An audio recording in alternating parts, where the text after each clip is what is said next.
সম্মানিত মুসল্লি একরাম, আমাদের মাঝে এখনই হাজির হবেন তাকরিকে খতমে নবুয়ত বাংলাদেশ আওলাদে রাসূল সাল্লাল্লাহু আলাইহি ওয়াসাল্লাম শাইখুল হাদিস মুনাজির মিল্লাত আল্লামা মুফতি সৈয়দ ডক্টর মুহাম্মদ এনায়েতুল্লাহ বসির সিদ্দিকী সাহেব। তার স্বাগত জানানোর জন্য রাজৌর ব্যাপারীপাড়া তথা রাজৌর উপজেলাবাসী আজকে ধন্য হয়েছে। ইনশাআল্লাহ তিনি এখন এখানে আসবেন, এসে আমাদের মাঝে তিনি খুতবা পেশ করবেন এবং এই পবিত্র জুমার নামাজি করবেন। এজন্য আমরা রাজৌর উপজেলাবাসীর পক্ষ থেকে এনায়েতুল্লাহ বসি সাহেব, পীর সাহেব, জয়তুল সাহেবকে আমরা রক্তিম শুভেচ্ছা ও অভিনন্দন জানাচ্ছি। নারায়ে তাকবীর, নারায়ে তাকবীর, আল্লাহু আকবার, রাসূল সাহেব শুভেচ্ছা স্বাগত ব্যাপারীপাড়ার পক্ষ থেকে শুভেচ্ছা, গোলাপ শুভেচ্ছা রাজৌরবাসীর পক্ষ থেকে গোলাপ শুভেচ্ছা, গোলাপ শুভেচ্ছা রাজৌরবাসীর পক্ষ থেকে। নারায়ে তাকবীর। সম্মানিত মুসলিম একরাম, আমাদের মাঝে হাজির হয়েছেন তাকরিকে খতমে নবুয়ত বাংলাদেশ আওলাদে রাসূল সাল্লাল্লাহু আলাইহি ওয়াসাল্লাম শাইখুল হাদিস মুনাজির মিল্লাত আল্লামা মুফতি সৈয়দ ডক্টর মুহাম্মদ এনায়েতুল্লাহ বসি সাহেব। আমি এখন মাইক পরিচালনা করার জন্য জাহাঙ্গীর সাহেব ভাইকে অনুরোধ জানাচ্ছি। আসসালামু আলাইকুম ওয়া রাহমাতুল্লাহি ওয়া বারাকাতুহু।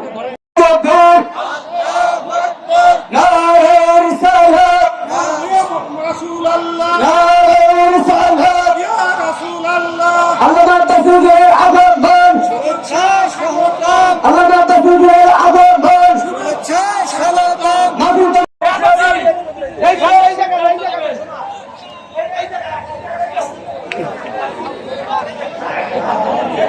এখন গান এখান থেকে যান।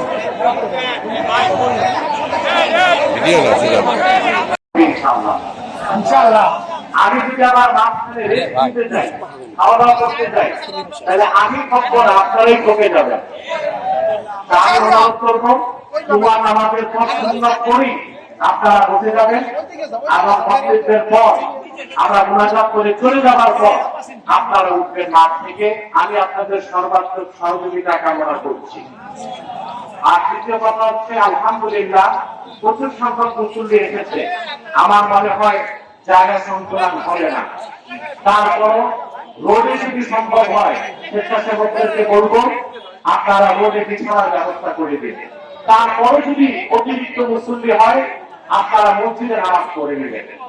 আমি কাপড়াল জুমা পড়ে রমজান থেকে রওনা হয়েছি। আপনাদের যাদের কাপড়াল জুমা বাকি আছে তারা পড়ুন, তারপরে খুতবা শুরু হবে ইনশাআল্লাহ।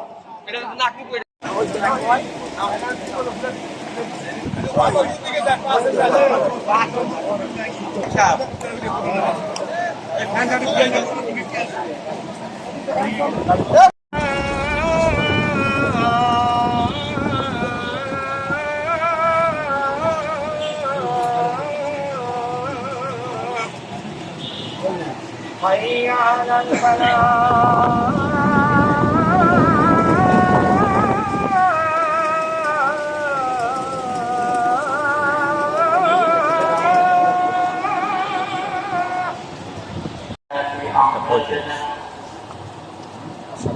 من يهده الله فلا مضل له ومن يضلله فلا هادي له ونشهد ان لا اله الا الله الاحد الفرد الصمد لا شريك له الذي رفع السماوات بغير عمل الذي لم يلد ولم يكن له كفوا احد لا نعبد الا اياه ولا نستعين الا به لا نشرك به شيئا او شخصا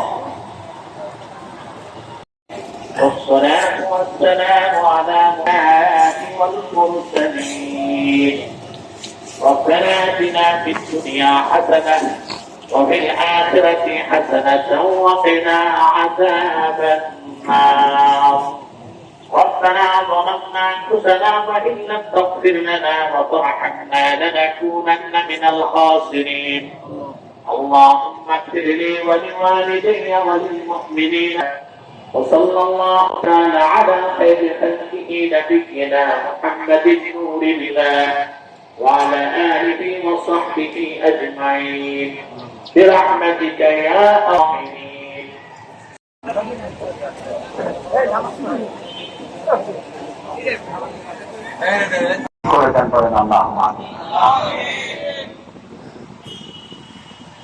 আপনারা অনেকে না খেয়ে বসে আছেন, আমি জানি না, কিন্তু আমাদের তো রোজা রেখে অভ্যাস আছে না?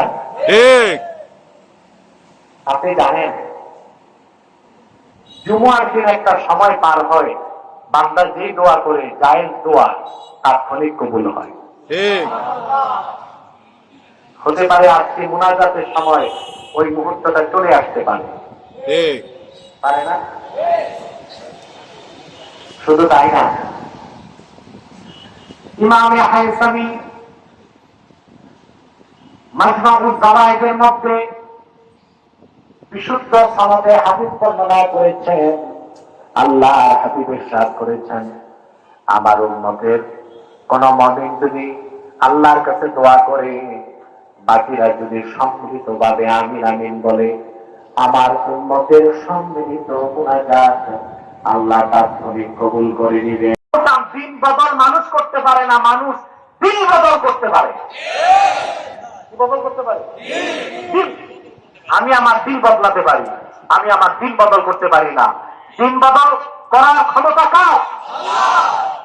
এই দিন বদল না করে দিন বদলের চ্যালেঞ্জ করেই তারা আজকে বাংলাদেশ থেকে বিতাড়িত হয়েছে। এখন এদেরকে দূরবীন দিয়েও খুঁজে পাওয়া যাচ্ছে না। সাবধান, আল্লাহর কুদরত নিয়ে চ্যালেঞ্জ করলে কপালে এইরকম দুর্দশাই আসে। কেন বললাম?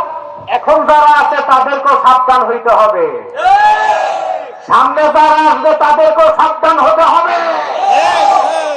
স্পষ্ট অক্ষরে বলে দিচ্ছি, আল্লাহর কোরআনের সাথে, রাসূলুল্লাহর হাদিসের সাথে, ইসলামের সাথে, আর উলামায়ে কেরামের সাথে যারা দাঁড়াবাড়ি করেছে, ইতিহাস তাদেরকে আত্মকুড়ি নিক্ষেপ করেছে।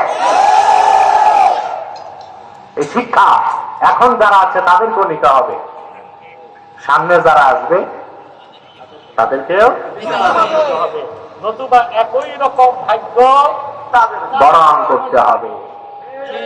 আপনারা দুইটা মানুষ আমারে পাংখা করতেছেন, ভিডিওতে দূরের মানুষ ভাববে হুজুরের কি যেন চর্বি।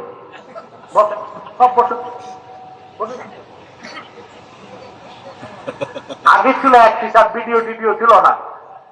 এখন তো মানুষ ভাববে না, প্রতিপক্ষ তো থাকে শত্রু, হিংসুক আর নিন্দুক, বলবে আব্বাসী হুজুরের কত চর্বি, দুজন পাঠাস করতে। সম্মানিত সুধী, তাহলে আমরা দিল বদল করব না দিন বদল করব? দিল। এই দিল বদল করতে আল্লাহর কোরআন লাগবে। আমার ভাইয়েরা মাহফিলে ডিস্টার্ব করার জন্য 3 দিন যাবত এই কাজ কেন করছে? সম্মানিত সুধী,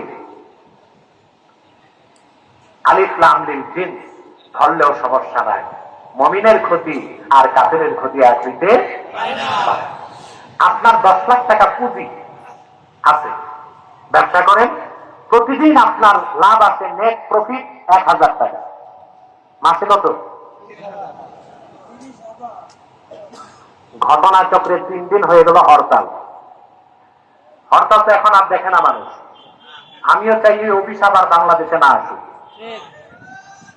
কারণ একটা দেশকে ধ্বংস করতে মানুষ ধ্বংস হয় ক্যান্সারে, দেশ ধ্বংস হয় হরতালে।